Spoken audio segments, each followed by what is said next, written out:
Boa tarde. Oi, Dani. Acabei de ver Daniela aqui entrando. Boa tarde a todos. Vamos entrando devagarzinho para todo mundo poder chegar antes do nosso convidado. Boa tarde para todo mundo. Sejam muito bem-vindos. Chegando no final de semana, depois dessa semaninha curtinha. Antes de mais nada, eu queria dar parabéns a todos os professores. Essa profissão tão necessária, tão relevante, tão pouco conhecida e reconhecida neste país. Mal remunerada, inclusive, né? Muito. Bom, hoje eu recebo nesse encontro aqui da revista Poder o professor e economista Alexandre Schwartzman. Ele vai falar sobre o cenário econômico do Brasil. Eu acho que eu, principalmente, vou ter bastante a aprender com ele. O assunto é relevante, é necessário, já que mexe com a vida de todo mundo, né? Às vezes a gente ouve falar de movimentos macroeconômicos, né? A gente se sente meio perdido, mas no fundo, a economia no dia a dia impacta totalmente a vida de cada um de nós. Bom, eu vou fazer a apresentação dele e já em instantes eu chamo ele para entrar aqui na conversa. Alexandre Schwartzman é formado em Economia na USP e Administração pela Fundação Getúlio Vargas, em São Paulo. Ele tem doutorado em Economia pela Universidade da Califórnia, em Berkeley, e mestrado em Economia pela USP.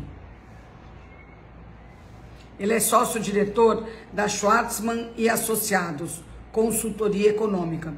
Tem foco em assuntos de macroeconomia. Ele foi economista-chefe do Banco Santander, do Banco Real ABN AMRO e do Unibanco. Assim como foi professor de economia na PUC de São Paulo, na USP e na INSPER. É na INSPER ou no INSPER? No INSPER, né, Paulinho? No INSPER. Ele foi também diretor para assuntos internacionais do Banco Central no governo Lula, no primeiro governo Lula. E membro votante do Comitê de Política Monetária, o Copom. Famoso Copom, né? A gente ouve falar tanto do Copom. No ano passado, Alexandre lançou o livro Economia no Cotidiano. Tá aqui. É pela editora Contexto. Eu dei uma olhadinha, muito interessante. Ele fala de inflação, atividade econômica, sobre emprego, contas públicas, relação do país com o exterior e de mercado financeiro, é claro. A gente vai chamar o Alexandre para entrar aqui. E eu estou super animada, porque eu confesso que economia não é um assunto que eu domino. Tenho dificuldade de entender o economês, eu imagino que bastante gente também tenha. Então é isso, vai ser bom. Vamos lá. O Alexandre não está aqui pedindo para entrar aqui. Deixa eu ver. Ele não está aqui ainda, Paulinho. Vamos esperar um pouquinho.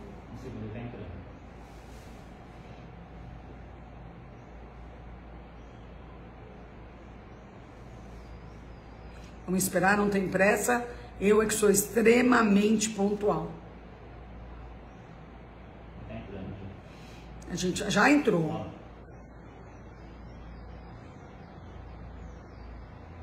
Só que ele não... Aqui. Agora sim.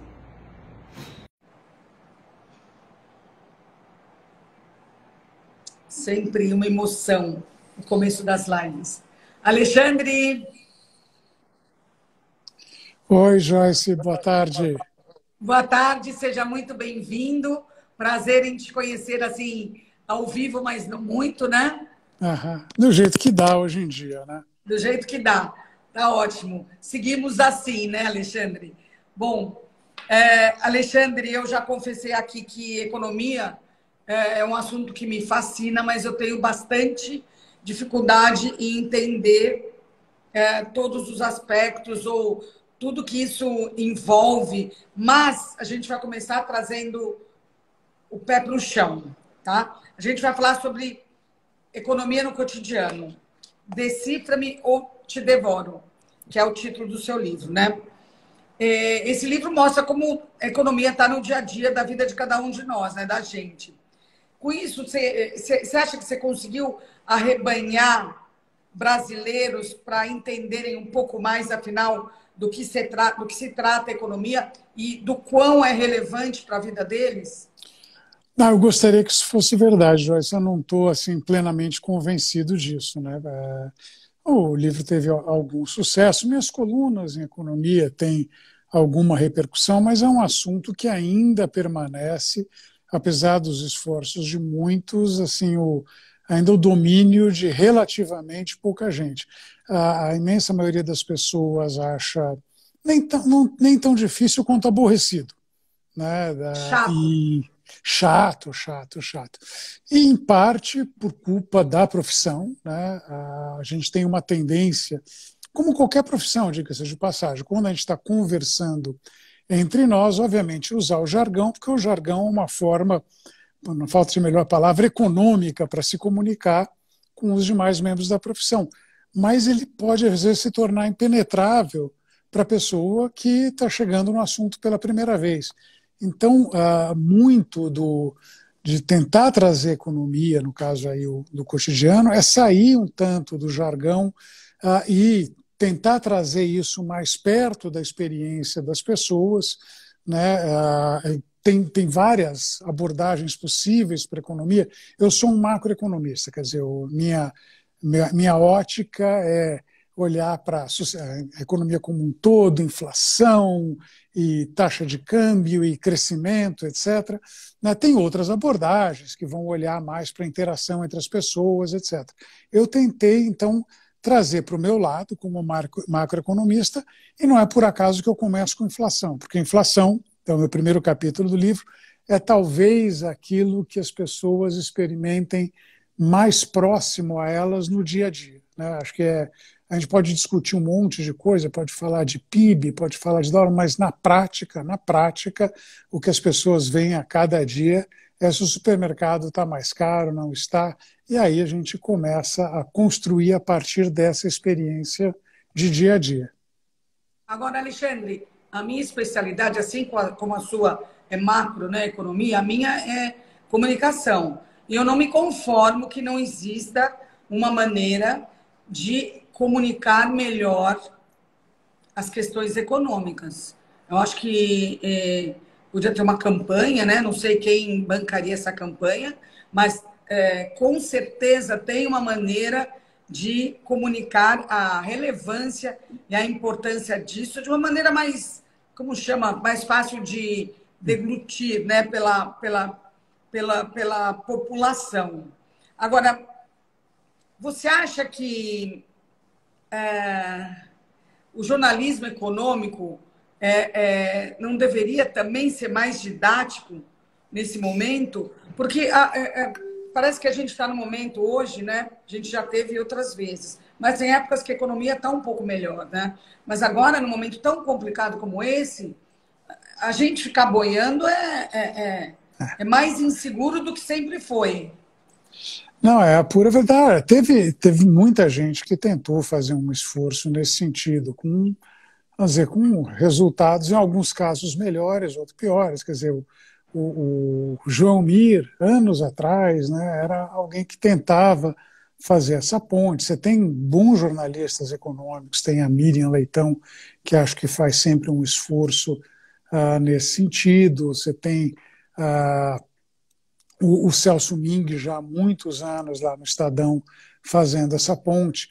A Folha, para quem eu contribuí por uma época, tem lá o seu caderno de economia, em que ela chama economistas também para entrarem, e aí, enfim, mas depende um pouco da capacidade de cada um comunicar aquilo de uma maneira que não fique impenetrável. Eu, a zero de jogo, tentei trazer isso para esse lado. Nem sempre eu consigo, tá? Quer dizer, uma coisa é a intenção, outra coisa é o resultado. No caso, a minha namorada, minha esposa, na verdade, ela é também jornalista, né? E de vez em quando eu tenho que ouvir, falar, isso aqui eu li, não entendi absolutamente nada. Com um detalhe, ela é uma jornalista que originalmente é formada em engenharia civil. Ou seja, tem uma bagagem, inclusive matemática, para lidar com essas coisas. E nem ela entender, Alexandre. Se nem ela entender que claramente eu errei o tom dessa história. Então, ocasionalmente, eu vou para a fábula, eu publiquei algumas fábulas, eu cheguei a fazer até um poema épico uma vez na Folha de São Paulo, deu até algum sucesso, algum ibope, mas assim, aí é mais por diversão mesmo. Eu tento ser claro, mas não sei se é uma acusação que pode fazer a muitos dos meus colegas, não. Em geral, a gente escreve para nós mesmos, o que não deveria ser o caso, em particular, se você está na grande imprensa, né? Você tem que escrever de fato para o público como um todo. Você não é mais professor, Alexandre? Eu parei de dar aula em 2017. Né? Na verdade, Por que assim, você parou? pelo pior dos motivos, grana, né? Eu originalmente, quando eu saí para fazer doutorado, etc., né, meu plano era voltar e ser professor e pesquisador. A vida quis diferente, apareceram oportunidades de mercado financeiro. Aí eu trabalhei muitos anos em vários bancos, etc. Fui até do Banco Central. Quando eu não ia falar sair, mas na verdade eu fui demitido do Santander, né, porque eu entrei numa briga com o então presidente da Petrobras, o banco achou por bem preservar a Petrobras e não ser economista, eu resolvi ser consultor. E aí comecei também a dar aula no INSPER, em particular, porque acho que tem um projeto bacana. O Cláudio Haddad, que à época era presidente do INSPER, me convidou. Eu gostei muito dessa experiência, mas a verdade assim é que cada vez mais estava aparecendo, não, você tem aqui uma oportunidade de fazer uma palestra em tal lugar. Pô, cada palestra pagava o que eu ganhava no INSPER em um ano. Aí você começa a pensar, você já começa a ir de má vontade para aula. Na hora que você começa a ir de má vontade para aula, está errado, né? Aí eu falei, não, acho que já foi além do que eu devia, parei, mas eu gosto muito de dar aula, eu sempre gostei. Eu pedi para você falar. Fala de duas experiências suas que eu fiquei interessada. A experiência de dar aulas e a experiência no governo. Tá. Vamos falar que dar aula é mais legal. Não é verdade, não é verdade. Depois eu conto um pouquinho da experiência no Banco Central, que, assim, só para adiantar um pouco e resumir, na época eu tinha dito que foi o meu melhor trabalho e meu pior emprego. Depois eu explico exatamente por quê. Mas dar aula é bacana, né? Em particular quando você pega uma turma interessada, né? E aí você consegue fazer com que as pessoas entrem naquilo que você está explicando. E tem outra coisa, nada te força a entender tanto um assunto quanto a necessidade de explicar para quem nunca ouviu aquele assunto antes. Né? Se você tem alguma pessoa que não está conseguindo explicar, algum professor, ele pode ser assim, o cara mais parrudo. Eu tive aula com prêmios Nobel que tinham essa dificuldade, é porque não está bem preparado. Eu tive um professor, eu posso até falar o nome, o Paul Romer, ele foi prêmio Nobel há uns poucos anos, né? E o Paul Romer tinha uma coisa que ele não preparava a aula. Não preparava a aula, era um desastre absoluto. Aí na aula seguinte, ele tinha percebido que aí ele preparava a aula e a aula dele era absolutamente esplêndida, porque ele tinha parado para pensar, aí ele vinha com coisas, com insights bacanas, etc. Então é isso, se você quer explicar alguma coisa, você tem que entender. Então o processo de entender e explicar, eu gosto, né? Eu gosto de formar gente, né? Eu fiquei, na verdade, de 2012 a 2017 no INSPER, então foi um número 5 anos e meio deu para formar, e passaram aí 11 turmas. É uma experiência legal. Eu dei aula na PUC, em São Paulo. Em outra vida, dei aula, fiquei um ano como professor da USP, também quando era muito, muito garoto, eu estava ainda no mestrado, a USP abria essa possibilidade de ficar um ano dando aula. Eu sempre gostei, mas infelizmente, assim, vi o metal falar mais alto e, bom, entre as duas coisas eu acabei optando por essa vida de consultante, hoje é dia do consultor e professor, palestrante. né? Hoje é dia do professor e a gente está bem focado, né? Aqui no nosso grupo, em como a gente tem que homenagear os professores, que têm uma profissão incrível, maravilhosa, nobre, relevante, necessária, e como eles são desrespeitados, desqualificados, não reconhecidos. Isso é muito triste. Então, aproveitar que você já foi professor aqui, está falando uma coisa meio semelhante, né? Alexandre, antes que a gente vá para o governo, Hum. você, sinceramente, acha que é muito importante para a pessoa comum entender de economia? Você acha que, dessa economia básica, né, eu estou falando, não macro, dessa economia do dia a dia, você acha que isso ajudaria as pessoas em que momento, em que sentido e de que maneira? Eu acho que é importante. Quer dizer, e eu não estou pensando única, obviamente tem uma relevância, eu tenho lá, tem um dinheiro guardado, como é que eu vou fazer com ele? Isso faz parte da história e tal, mas talvez você não precise saber tanto. Agora, tem que entender, acho que principalmente entender quando estão tentando te enganar. Eu acho que isso é o básico da coisa.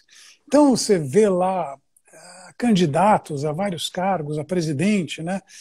Vamos dar nome aos bois aqui. Pegar não é o único, mas é talvez o exemplo mais bem acabado do loroteiro que tenta, né, fingir que tem um conhecimento profundo. Ciro Gomes. Ciro Gomes não entende lhufas de economia. É uma tristeza, né? Assim, dizer que ele é pedestre é um insulto aos pedestres, né? Mas tem gente que cai na lorota. Por quê? Porque o cara, ele é um loroteiro, mas ele fala bem pra caramba. E fala, como dizia um amigo meu, sem franzir a testa, né? Ele pode falar as maiores barbaridades, mantendo aquela postura impassível de quem realmente entende do assunto. E é absolutamente falso. Agora, qualquer pessoa que tiver um mínimo de treinamento fala, pera, não, o que esse cara está falando não faz o menor sentido. Não faz o menor sentido. Por exemplo, a discussão recente dele sobre preço de petróleo. Não, porque em todo lugar do mundo, né, os preços de derivados de petróleo são determinados pelo custo mais uma margenzinha lá que coloca. Não, não é verdade. Olha o que está acontecendo na Europa agora. Está acontecendo com gás na Europa. Tem rigorosamente nada a ver com. Então, um mínimo de treinamento, aí nem tanto na minha área macro, mas na área microeconômica, fala, não, o que esse cara está falando não tem pé, não tem cabeça, não faz sentido. Não vou votar nesse cara, porque essencialmente ele é um busteiro, né? Então, é importante ter esse tipo de coisa, né? Como é importante a gente. Eu vou mais longe, quer dizer, a gente está vendo uma coisa que tem nada a ver com a economia. Você vê pessoas fazendo afirmações sobre saúde pública que são absolutamente desprovidas de qualquer base científica, etc. E a pessoa às vezes se promove às custas disso, né? Então, na verdade, assim, é uma boa formação em economia, é uma boa formação em biologia, é uma boa formação que a gente pode conseguir, inclusive, não precisa ter uma formação universitária no assunto, né? Da mesma forma que física, química, biologia, geografia, história são matérias de segundo grau, eu não vejo motivo para a economia, desde que corretamente ensinada, não ser os princípios da coisa. Princípios da economia não são terrivelmente difíceis. Eles podem ficar bastante sofisticados, tem técnicas mais complicadas, mas o básico da coisa, para lembrar acho que o primeiro livro de introdução à economia que eu li, né, que diz assim, a economia como a música de Mozart, né? Você pode apreciá-la mesmo sem entender exatamente todas as nuances do que o compositor estava explorando. Eu achei aquela analogia, bom, achei tão bonitinha esse que eu tô. Papinho, Alexandre, só serve para economista, tá? Não me veia. Não, mas eu li isso há 40 anos, Joyce. Eu tinha 18, eu estou com 58. Então, assim, eu li esse negócio há 40 anos e ainda lembro disso. Para mim fez um baita sentido. Alexandre, por exemplo, agora a gente voltou, né, falando de economia, não tem palavra pior, né, para a gente do que inflação, né? Que é o que a gente mais percebe, né, do lado ruim no dia a dia. É um fantasma que vai e volta, e fazia tempo que estava meio debelado. Agora a coisa está galopante, Você acha que isso vai ficar uma constante agora? Voltou a ser uma constante na vida da gente? Eu acho que a gente passou pelo pior momento. Não quer dizer que o problema esteja resolvido e nem que ele será resolvido de maneira indolor. Mas essa última leitura de inflação que a gente teve em setembro, estou pensando aqui no IPCA, né, foi acima de 10%. Provavelmente a gente não vai ter uma inflação no ano acima de 10%. Vai ser um pouco mais baixa do que isso. Vai ser mais baixa porque tem gente fazendo força no sentido de trazê-la para baixo. Mas é custoso. Quer dizer, quem que está fazendo? Basicamente o Banco Central. O Banco Central estava lá, tinha fixado a taxa de juros, que é o seu instrumento de política, a taxa Selic, né? Não vamos entrar muito mas ela era 2% no começo do ano, o Banco Central já aumentou ela para 6,25%, 6,25%. Provavelmente vai levá-la para perto de 10%. Né? Resultado disso é que a economia vai perder fôlego e aí a gente vai conseguir trazer a inflação para baixo, mas à custa de um crescimento menor do que o que poderia ser se a gente tivesse debelado esse processo logo no comecinho dele.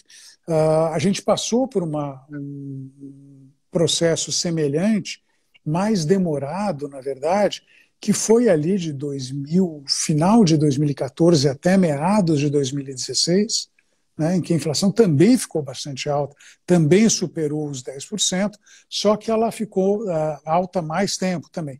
E pelo mesmo motivo, quer dizer, basicamente porque as medidas que deveriam ter sido tomadas antes foram postergadas por diferentes justificativas. Agora, interesses outros, né? Sim. Particularmente políticos. Né? Hoje é menos grave, em parte porque o Banco Central, né, ele é independente. Mas vamos lembrar o que aconteceu quando o Banco Central não era independente. Então, a presidente da República mandava no Banco Central baixava juro mesmo quando a inflação estava subindo. Moral da história, a inflação acabou ficando bem mais alta e com uma série de outras distorções no meio do caminho. Então,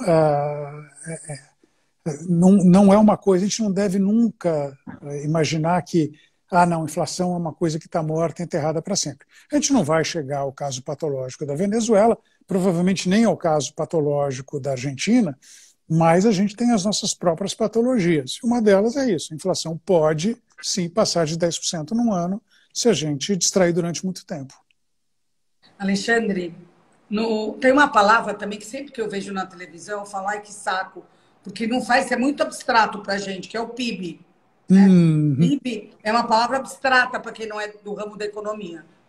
Então, você fala que tem, no seu livro, você fala que tem uma alternativa que me interessou muito mais, eu gostei, que é o IDH, Índice de Desenvolvimento Humano.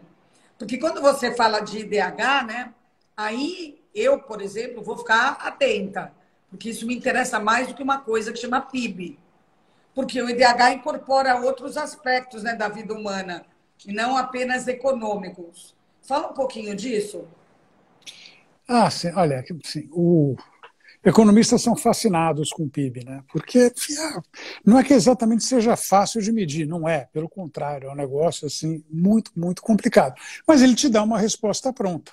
Então, agora no final desse trimestre, né, ali finzinho de novembro, começo de dezembro, o IBGE vai nos dar um número do terceiro trimestre, do PIB do terceiro trimestre. E a gente vai ficar ali, né? Eu arrancaria os cabelos se eu tivesse, mas não tem. Só que isso daí, na verdade, mede quanto que a economia está produzindo, o que a gente toma como uma medida de bem-estar. Ela é mais ou menos verdade, mas ela nem sempre é verdade. Tem algumas coisas que estão notoriamente fora disso. Então, você tem uma sociedade qualquer que privilegia mais o tempo que as pessoas passam em casa com sua família, com seus amigos, seus filhos, e produzem menos, ela vai ter naturalmente um PIB menor do que uma sociedade que é obcecada com o trabalho. Como é que a gente vai comparar uma coisa com outra? A gente pode dizer que a primeira sociedade é pior do que a segunda? Ou que, mesmo que a segunda seja pior, o fato das pessoas serem obcecadas com o trabalho não é uma coisa ruim por si só. Né? Pode ser, de novo, depende dos valores da sociedade. Mas justamente acho que o que o PIB perde, o que ele não consegue capturar, é exatamente quais são os valores da sociedade, o que as pessoas de fato curtem. Né? E a obsessão com o PIB pode ser uma coisa perigosa, porque se você pensa única e exclusivamente em termos de PIB, a gente está deixando de lado uma série de outras dimensões que precisam ser também abordadas. Então, enfim, tem o IDH, tem outras, enfim, tem uma briga da profissão, de alguma parte da profissão, pelo menos, com a ideia do PIB. Agora, a grande verdade é que a gente não inventou nada que a gente pudesse olhar assim e falar, tá bom, estamos indo melhor, estamos indo pior. O IDH é uma tentativa. Então, o IDH, além de olhar o que está acontecendo com o lado da produção, quanto que a gente está produzindo, quanto de coisas que a gente tem disponível no nosso dia a dia, vai tentar ver outras coisas. Qual que é o lazer? Como é que as pessoas, quanto tempo de lazer as pessoas têm? Como é que está a saúde dessas pessoas? Como é que está seu nível de educação? Então, é uma iniciativa legal. O problema com isso, até abordo, é que isso daí é muito parecido com o PIB. É muito difícil. Se eu elaborar um ranking de PIB por habitante, e um ranking de IDH, ele vai ficar muito, muito parecido. Não é exatamente igual, mas ele fica. Porque a grande verdade, assim, não por acaso, países mais ricos, que produzem mais, também são países onde as pessoas têm mais tempo disponível para o lazer, que elas têm mais acesso à saúde, têm melhor acesso à educação. Então, assim, a gente ainda está buscando alguma métrica que permita avaliar um conceito que economistas vêm falando há muito tempo, que é bem-estar, mas é um conceito difícil de você medir. Que bonito vai ser quando conseguir isso, né? Se um dia conseguirem, né? Tem o segundo prêmio Nobel de Economia, segundo ou terceiro, talvez terceiro, morreu há pouco, chama Kenneth Arrow, né? Um economista brilhante, assim, um cara que escreveu sobre tudo. E uma das coisas que ele escreveu não é nem tanto de economia, é como é diferente você dizer quais são as preferências de uma sociedade. Né? Não, você consegue dizer das pessoas. Né? Uma pessoa prefere. Quando você vai para a sociedade como um todo, é difícil você traduzir. Se a gente conseguir resolver isso, a gente consegue medir quais são o que a sociedade prefere, né? E a sociedade, sabendo o que a sociedade prefere, a gente consegue medir o bem-estar.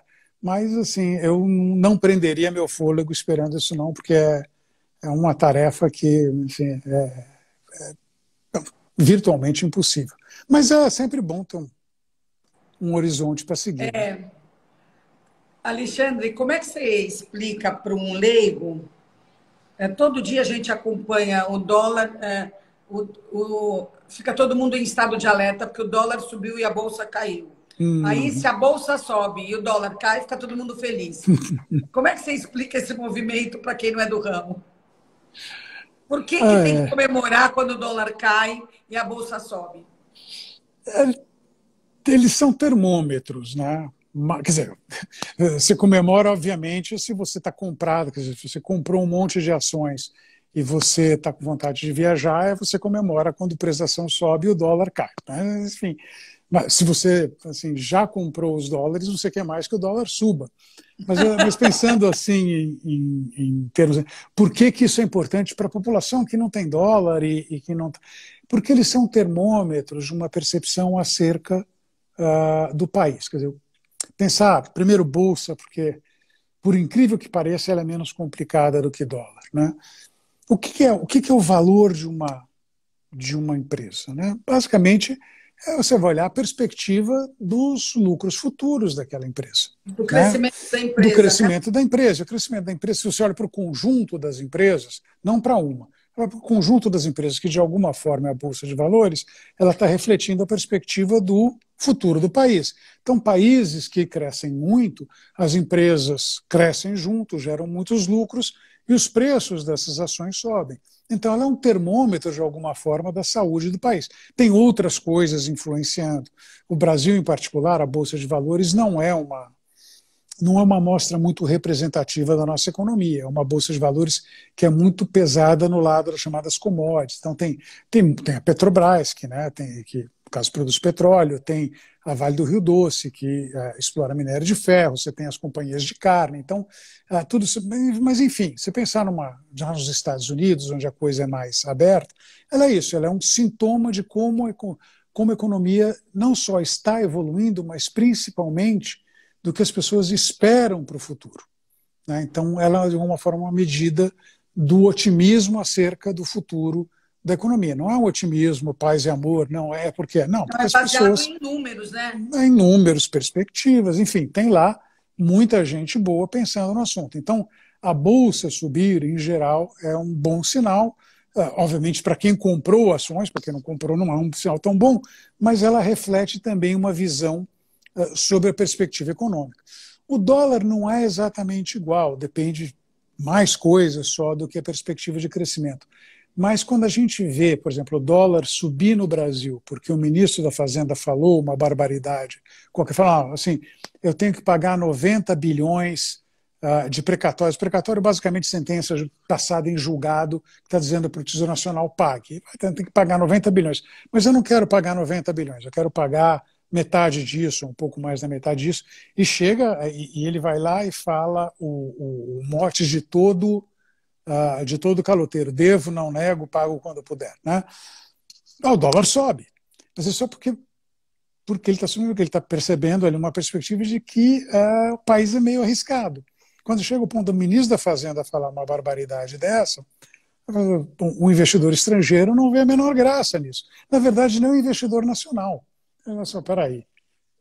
Né? O cara está dando um calote no precatório, o que impede, em alguns anos, de dar um calote na dívida do governo?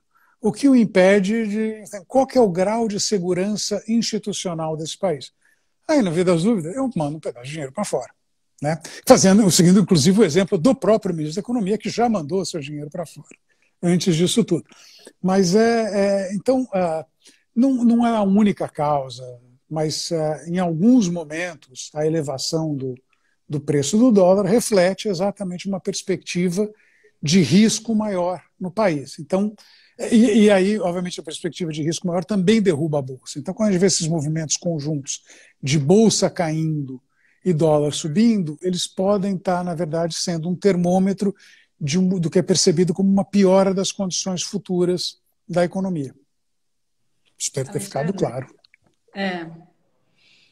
O ano que vem é ano eleitoral, né? E é claro que isso vai mexer com o cenário econômico. E o mercado tem deixado claro, né, que entre Lula e Bolsonaro prefere uma terceira via. De que lado você acha que, baseado nessas tendências, no cenário, nos desejos do mercado, de que lado você acha que vai vir essa terceira via? E quem que ela deve agradar para ter força e decolar?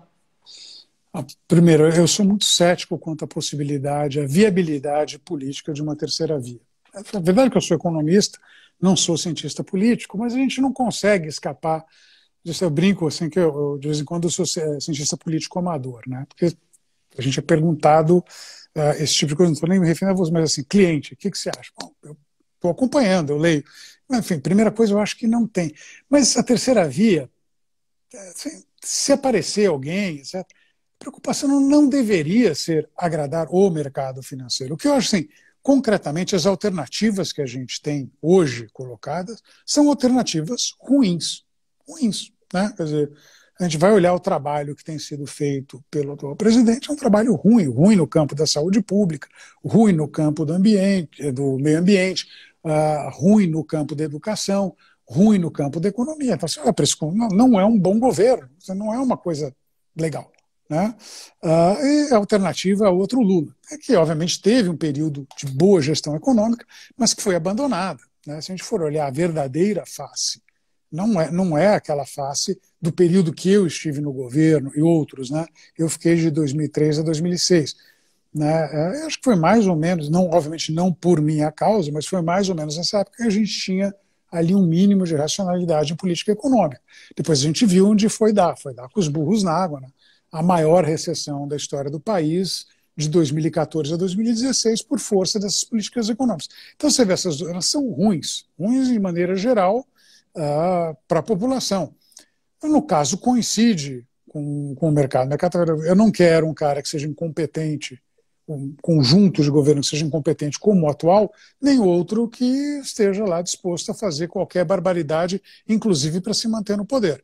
Então, o mercado anseia por uma terceira via, mas eu digo mais, eu acho que tem a população não parece assim super satisfeita com as alternativas que tem, só que não consegue emergir nada no meio do caminho que fala, não, é isso aqui que eu quero um mínimo de racionalidade, eu quero preocupação com o meio ambiente, quero uma preocupação correta com educação, etc. Não é que falte gente, mas assim, em termos de viabilidade eleitoral, não me parece ter ninguém nesse momento, não. Sobre empregos, muita gente perdeu emprego na pandemia, né? Uma loucura. O que você vê na rua de moradores de rua que antes não eram moradores de rua, eles eram empregados de empresas, de restaurantes, sei lá, eles estavam empregados. Hoje em dia estão morando na rua. É muito trágico, né? Foi trágico, está sendo trágico. Como é que você vê a geração de empregos pós-vacinação, pós o início da vacinação? Você acha que alguma coisa vai reagir ou a economia precisa girar muito para voltar?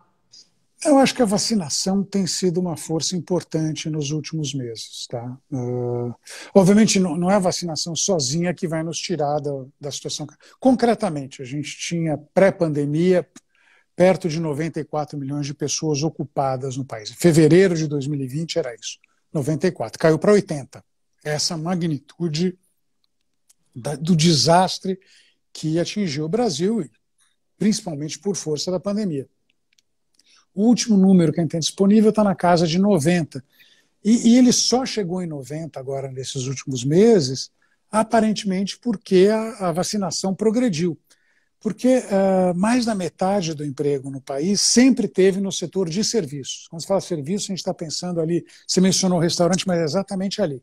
Bar, restaurantes chamados serviços de hospedagem e alimentação. Isso aí sempre empregou muitas pessoas. Eu tive recentemente, na verdade, a quarta-feira foi aniversário da minha namorada, a gente foi jantar fora, aqui num restaurante, aquela coisa envidraçada, só a cozinha tinha umas 12 pessoas, não era um restaurante grande, né? E mais, então, quer dizer, tinha uma coisa ali, vamos falando de 25, 30 pessoas num único estabelecimento, né? Do pessoal da cozinha até segurança. É um setor que emprega muito. É um setor que foi particularmente atingido porque a gente precisou de distanciamento social. E a gente precisaria de distanciamento social enquanto não tivesse uma forma de lidar com isso. Então, nesse aspecto, não é por acaso que a recuperação desses setores está ligada à vacinação. A vacinação permite a retomada do contato, as pessoas voltam. Eu tive, quer dizer, a gente teve... a gente pôde, existiu a vontade para ir a um restaurante, que foi há um ano era uma coisa impensável, ou há menos, há 6 meses era uma coisa impensável, e muitas pessoas estão fazendo o mesmo. Isso daí tem levado a economia, em particular esse setor, a crescer mais, é o único que está crescendo nesse exato momento. Então, eu acho que tem ainda um terreno que pode ser recuperado com a questão da vacinação. Maravilha, então vamos seguir vacinando.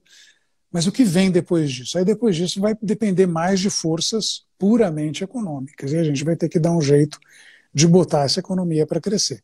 E aí o desafio é bem mais complicado. Quer dizer, vacinação já é complicado o suficiente, mas enfim, é um desafio de outra ordem, não é uma questão de saúde pública. Bom, você é comentarista, né? Você já comentou nas suas análises caminhos que os órgãos públicos poderiam seguir, ou reguladores de questões econômicas deveriam seguir, etc. e tal. Mas aí você teve do outro lado do balcão também. Vamos voltar, então, a essa questão. Como foi sua experiência lá no BC, em Brasília? Isso, meu melhor trabalho, pior emprego. Não, foi assim como... eu nunca esqueço o dia. Eu fui chamado para participar de um seminário do Banco Central. A cada meados de ano, o Banco Central fazia seminários para acadêmicos, mesmo para explorar o tema de metas de inflação. Me chamaram para apresentar lá um estudo que eu tinha feito. Então, acabou isso. Ex-colega meu de doutorado, era diretor do Banco Central, chamou para conversar, né, e a expressão que ele usou foi assim, é a oportunidade que você tem de sair da arquibancada e entrar em campo, que é o sonho de todo moleque, né? Quer dizer, tá assistindo lá o jogo, não, você tem a possibilidade de vestir a camisa do time e ir lá jogar. Então, verdade assim, eu só não aceitei na hora para não parecer que eu estava muito ansioso, mas assim, na hora que falou, já tinha tomado a decisão. E foi um pouco isso, quer dizer, eu tive a oportunidade de participar, entre outras coisas, do Comitê de Política Monetária, então entrar nesse jogo de determinação de taxa de juros, cortar quando dá, subir quando é necessário, tentar manter a inflação controlada, etc. Então isso é legal. Mas, além disso, me deram responsabilidades em duas áreas. Uma delas ainda era a gestão da dívida externa do país, né? Então, eu fiquei um ano com isso, aí foi Quem era o transferido presidente do BC? o Henrique Meirelles, né? Logo depois do Armínio. E aí, então, eu fiquei um ano com a gestão de dívida. Então, era uma época que a gente não tinha muita reserva. Então, o caixa do Brasil era um caixa pequeno. A gente tinha uns 12, 13 bilhões de dólares, se não me falha a memória, a gente precisava muito mais. Então, eu lembro quando eu tive para assumir meu antecessor, o Benny Parnes. Benny é um cara engraçado, carioca, né? E ele virou assim para mim, na véspera do assumir, falou assim, Schwartzman, teu trabalho é bem simples, é só não deixar o país quebrar. Ele falou, obrigado, Benny, eu vou dormir super bem essa noite depois de ouvir essa história. Né? E era um pouco isso. Então, teve isso. Mas o mais legal foi que o Henrique me deu a tarefa de simplificar as normas cambiais do país, que era um inferno. Era um inferno. Você tinha, enfim, era um emaranhado, coisas que vinham dos anos 60, coexistiam com coisas que tinham sido criadas há poucos anos. Tinha regulações que diziam que a gente podia fazer certas coisas, outras diziam que não podia. Então foi um trabalho super bacana. Obviamente eu não posso, não é que eu não posso, não tem nada de sigiloso, não vou dizer que aquilo, eu não tinha nem condição de fazer toda a varredura que foi feita. Foi muito mais um trabalho de coordenação e de dar direção, mas a gente saiu com uma modernização de normas cambiais lá em 2005, que, enfim, eu brinco, era quase que uma questão física. A gente tinha um negócio chamado consolidação de normas cambiais, que era um catatal dessa idade. A gente terminou com um regulamento de mercado de câmbio e capitais, que era uma coisa dessa idade. A gente jogou 2/3 do volume de normas fora. E quem veio depois ainda melhorou aquilo que tinha sido feito. Então dá uma satisfação. Pô, tinha um negócio, tinha uma tarefa para ser feita e foi. Então, assim, nesse aspecto, espetacular. Aprendi pra caramba, forjei amizades lá que permanecem até hoje, reforcei amizades antigas, né? Fiz um trabalho que profissionalmente me deixou satisfeito. Então, o melhor trabalho do mundo. Agora, profissionalmente, a gente ganhava mal pra caramba. Tinha que trabalhar, tinha que ir para Brasília para trabalhar, era um inferno aquele negócio. Então, como eu disse, foi o meu melhor trabalho, meu pior emprego. Mas valeu, a experiência foi absolutamente extraordinária. O que a gente pode falar, Alexandre, sobre como que a gente pode, o que se sugere para a gente conseguir ultrapassar esse momento que a gente está? O que você falaria para uma pessoa que está média, né, que está com problemas, se eu perder o emprego, ou o seu negócio está com dificuldades? Qual é a sua sugestão para a pessoa permanecer até passar essa onda pior? Essa é difícil, Joyce. Eu precisaria saber um pouco mais da história de cada um. Assim, eu vou falar, pode parecer ali assim, uma coisa meio desesperada, mas eu tenho que falar para o pessoal de gerações mais novas, e falei isso para os meus próprios filhos. Assim, explora a possibilidade de sair do país. Assim, não parece porque, no mínimo, você vai conhecer alguma coisa diferente. Não é o melhor momento para estar no país. Não é, e não é de hoje. Tá? Eu estou repetindo isso já há alguns anos. Então, não, acho que, para mim, é uma coisa mais difícil. Eu estou com 58 anos, eu construí minha vida aqui. Né? Eu dependo de uma clientela que largamente está aqui. Mas para quem está começando a vida, vamos explorar outras coisas. Se é um dono de negócio, aí já é uma coisa mais complicada. Né? Quem perdeu o emprego, realmente, como não tenho muito assim de conselho para dar. Sei lá, e nem quero, assim, não. Vote melhor da próxima vez, que é um negócio de uma baita arrogância, mas assim, vamos tentar dar um mínimo de racionalidade para a coisa, né? Não vamos votar com, não falo nem com o coração, não vamos votar com o fígado, né? Tem uma eleição no que vem. Eu sempre gostaria que as pessoas olhassem e falassem, essas alternativas não são palatáveis. Vamos buscar coisas que de fato possam mudar, porque não está no poder de cada um individualmente. Assim. A gente não tem esse controle e tamanho É no coletivo, sobre a nossa vida. Tem que ser no coletivo e, de alguma forma, a gente tem que agir coletivamente. E parte do agir coletivamente é tentar construir alguma coisa que é diferente do que a gente tem hoje, porque, caramba, ficar nessa alternância, né, de um para outro é um negócio que hoje. Isso aqui é o caminho para o fracasso. A gente não precisa estar fadado ao fracasso. A gente pode escapar disso, mas tem que trabalhar a esse respeito, né? Você tem um filho que também é economista, né? Tenho. Meu filho é economista, minha filha é designer, mas o meu filho não está mais trabalhando como economista. Ele, inclusive, conseguiu, a duras penas, sair, se desligar do Conselho Regional de Economista. Ele é analista de dados, né? A minha filha hoje está trabalhando como maquiadora e está começando uma carreira de cantora também. Deixa o Que pai legal. também morrendo de orgulho. Ela está cantando bacana. ainda de forma semi-profissional ali na Praia do Rosa, em Santa Catarina. Então, quem tiver oportunidade, passar na Praia do Rosa, pode ir lá buscar a Elisa Schwartzman. Que legal. Ela e o namorado, Falando o em filha, Afrodita. mulher, né? Vamos falar um pouquinho sobre a diferença entre economistas mulheres e economistas homens. Como você acha que funciona essa questão? Você acha que talvez a sensibilidade das mulheres faça diferença também nesse departamento tão masculino, né? Olha, é verdade, a profissão é muito masculina. Eu estava vendo, teve recentemente divulgação do Prêmio Nobel de Economia. Se não me engano, foram apenas 2 mulheres que ganharam o Nobel de Economia. Né? Esther Tuflo, há 2 anos, e a Elinor Ostrom, um pouco mais para trás. Né? Mas acho que está mudando. Tá? Assim, eu vejo cada vez mais muitas economistas e em várias áreas, assim, nas áreas acadêmicas, na área de negócio, na área de análise. Então, se a gente for olhar, por exemplo, colunistas de jornal hoje, que tem, né, assim, você vai pegar a Zena Latifi, eu sou suspeito para falar, porque ela é minha amiga, a gente trabalhou junto no ABN AMRO, tem a Solange Schroer. Eu tive uma entrevista com ela muito bacana. Não, a Zena é espetacular, né?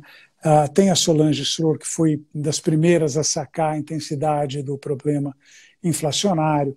Né? Você tem a Ana Carla Abrão, que, enfim, esteve envolvida em governo, depois foi para o setor privado. Tem a Ana Paula Vescov, que hoje está no Santander e foi secretária do Tesouro. Essa é uma economista talhada para uma função pública. Eu adoraria ver a Ana Paula numa posição de comando, assim, tipo ministra da Fazenda.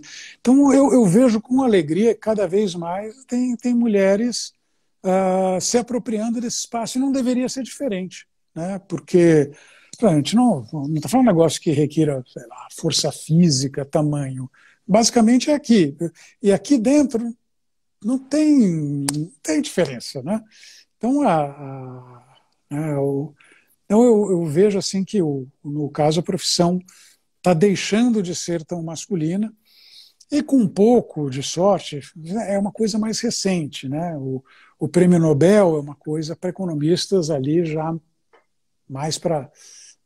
Eu vejo assim, que o pessoal ganhou esse ano é da minha geração, até que enfim, porque ainda era de uma geração mais velha que a minha. Mas eu acho que, passando o tempo, a gente vai ver uma coisa mais equilibrada. Não sei, acho que criou-se uma fama, mas olhando para o que está acontecendo com as novas gerações, é cada vez mais um terreno onde mulheres também estão achando o seu espaço, né? E certamente na academia, mas eu falar, no mundo do economista profissional já aconteceu e não é de hoje. Está acontecendo há pelo menos 20 anos. Eu vejo cada vez mais. Aliás, a gente está com 2 diretoras no Banco Central. Na época que eu fui diretor do Banco Central, também não havia nenhuma né? E agora tem duas lá, enfim. Também não está longe o dia que nós teremos uma mulher como presidente do Banco Central, como, aliás, já aconteceu nos Estados Unidos, como, aliás, já aconteceu no Banco Central Europeu. Enfim, então, Sim, sim. acho que o Banco Bom, Russo também.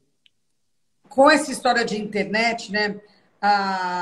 Eu acho que os jovens começaram tem vários canais, né? Os jovens começaram a se interessar mais por economia, né? Eu, por exemplo, eu vejo alguns, eu tenho um sobrinho que está indo super bem num canal que chama Yubi, e ele fala daquelas coisas lá, de Bitcoin, de investimento, de tudo. E no meio disso tudo, né, que os jovens estão mais ligados nesse tema, tem duas mulheres também que têm canais, né, de educação financeira, que é a Carol Sandler, né, do Finanças Femininas, que é muito Uhum. interessante, e a Natália Arcuri, que é um sucesso. O canal dela chama Me Poupe. Você acompanha esse movimento? Eu não acompanho, na verdade, acho que nenhum desses canais de educação financeira, porque não é muito a minha praia, confesso. Quer dizer, pois é, o meu negócio mesmo é macroeconomia. Eu raramente entro. Assim, quando, muito de vez em quando, eu tento alguma coisa para mim, mas eu nem chamo ninguém, porque eu não tenho certeza. Eu sou super conservador nesse tipo de coisa. Então na verdade, assim, eu acho bacana esse movimento de educação financeira, né? Mas não é uma coisa que eu siga de perto, não. Mas acho bom que tenha. Só que, assim, acho que tem que tomar um certo cuidado para separar joio do trigo, porque o que tem de joio é uma grandeza, né? Você vê de vez em E quando uns pouco caras ali. trigo. Não, tem gente falando barbaridades e tal. Não, mesmo questão de criptomoeda, eu não ouso falar porque eu não entendo. Então, como para mim é uma coisa misteriosa, mas, enfim, quem investiu ganhou muito dinheiro e tal. Agora, assim, às vezes eu vejo, assim, ocasionalmente, um negócio que eles chamam do FinTweet, né, lá no Twitter. Olha, você fala, não, isso aqui você não pode falar uma coisa dessa, você está, enfim, você não tem nenhuma base para fazer essa afirmação, né, mas acontece às vezes. A Então, internet virou realmente uma terra, né? terra de ninguém, terra de ninguém. E, enfim, eu sou totalmente a favor de liberdade, cada um fala o que quer, né? E não vai ter nenhum mais. Né?